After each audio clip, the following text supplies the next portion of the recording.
What's up guys, TJ here in my unboxing of the 13-inch MacBook Pro 2017. This is the Touch Bar, the Touch ID model. I am so excited to get into this unboxing, so let's jump right into it. I haven't actually had a Mac in a few months now. I sold mine a few months back, and I really debated back and forth between whether or not I wanted to jump up to the 15-inch model or just keep the 13-inch size like I had in the past. And I knew I wanted to wait until the 2017 models that came out in June, so that's what I did. But I really debated for quite some time. But I decided to go ahead and get the 13 inch. As you can see, I really just believe this is the most compact and portable size. And I didn't find that the additional hardware of the 15-inch model, such as dedicated graphics, were really going to be that crucial to me. So there's also that component of saving money as well, which led me to get this 13-inch. This is just the baseline configuration. That was plenty of money in my opinion to spend. I really didn't want to kill myself completely financially here, so let's jump right into it. Now, I always say this is one of the single-handedly best pleasures in life that you can have is unboxing a new Mac. So let's go ahead and savor this moment, shall we?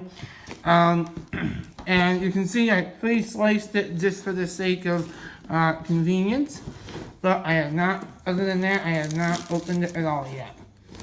So we will get this out. And again, this won't be a perfectly neat unboxing. This won't be, but we will get it unboxed. Alright. And, of course, I don't think I have to take you guys to the outside of the box. Unless this is your first time seeing a MacBook Pro, which you might be, so I guess I should show you. This is of course, the edges of it just has the product name and, of course, the Apple logo. And, of course, on this side, you just have a picture of the MacBook Pro with the Touch ID and the Touch Bar showing to kind of show off the new functionality here. Now again, this is not the first time this was unveiled with the Touch Bar. That was in 2016, but these 2017 models do have the upgraded Intel processors and SSDs. And here we go. We're taking off the top just like so, and there she is. Wow, is that beautiful. This is my first time seeing a MacBook Pro in space gray.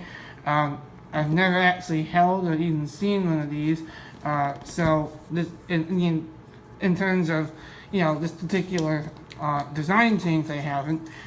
And this is also my first Mac that will not have the iconic light up Apple logo, but it's a well worth it sacrifice to have the new display technology. So that's cool. So here she is, all wrapped up in plastic. I absolutely love this space gray color. So sleek looking, so beautiful looking. And there she is. And of course we have on each side, you have two USB-Cs and a headphone jack. So in case you're not familiar with this, last year Apple took away literally all the connections that we had been used to for years. Not even an HDMI or an SD card slot, nothing. So if you buy one of these computers, you will be in what I like to call dongle heaven. My USB-C dongle actually comes in tomorrow. I purchased one from Anker. Anker is a well-known and trusted component brand in the industry. So I will also do an unboxing and review, or at least a review of that Anker USB-C hub that I got off Amazon, which again comes tomorrow. So back to this though. It feels really solid, just like any other Mac does. A little bit lighter than what I remember from the 13-inch I had before, so really nice. That's not really a surprise, because really all Apple computers are solidly built. I guess that kind of comes with the high price tags. And of course here you get your USB-C cable. Now that's also a change again for those of us who this is our first time owning this new generation of Mac. There's no longer the iconic MagSafe. Now you can buy MagSafe to USB-C adapters, but they're not really, they're not officially supported by Apple. And Apple has just done away with MagSafe for USB-C, which I understand I guess I kind of understand the technological benefits to that.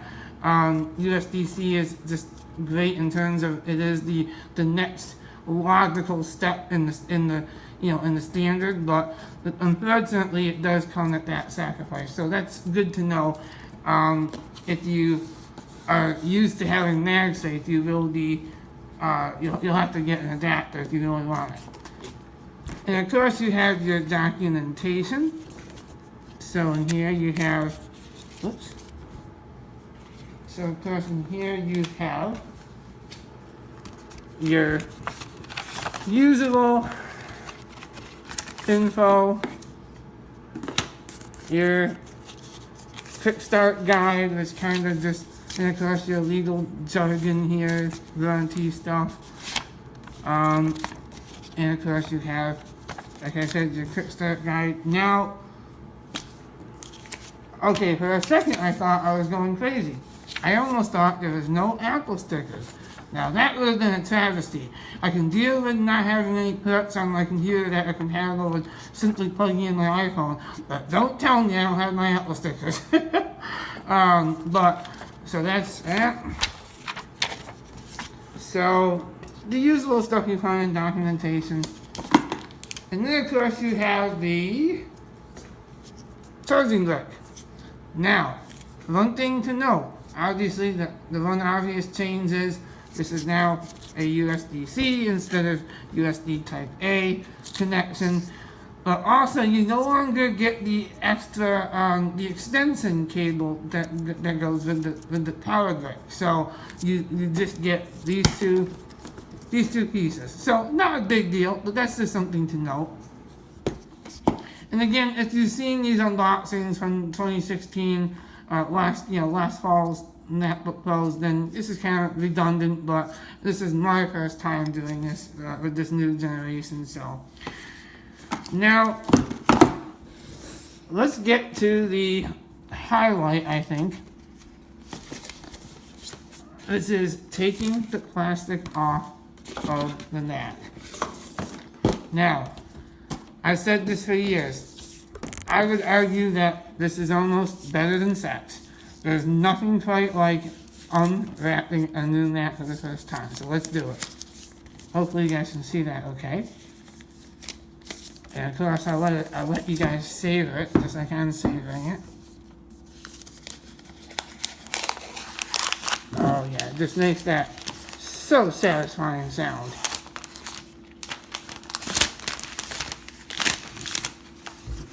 Oh yeah, like I said, better than sex. Put that to the side. And there she is in all her beautiful glory. I know I said this earlier, but I'll say it again. I just love that space gray color. And already I think I see a couple fingerprints already. Uh-oh. That's okay. And then we just set it down like so. And what should happen now with these new models is they open up instantly when you open the display. And that's exactly what happened.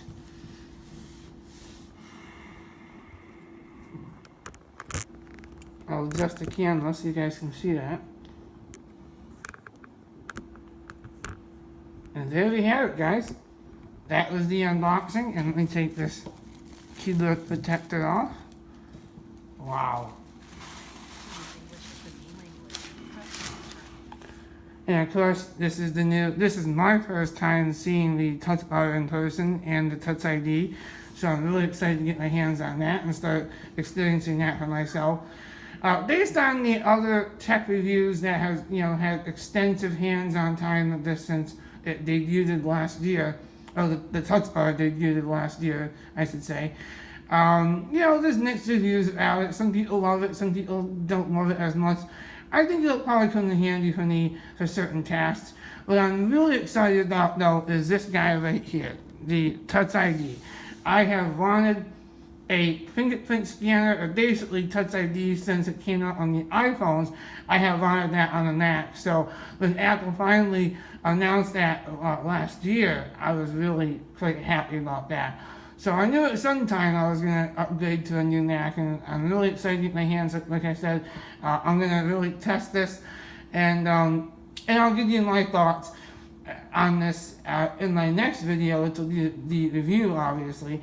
And let me know in the comments what you guys think. Do you guys, does anybody plan on buying the new 2017 MacBook Pros?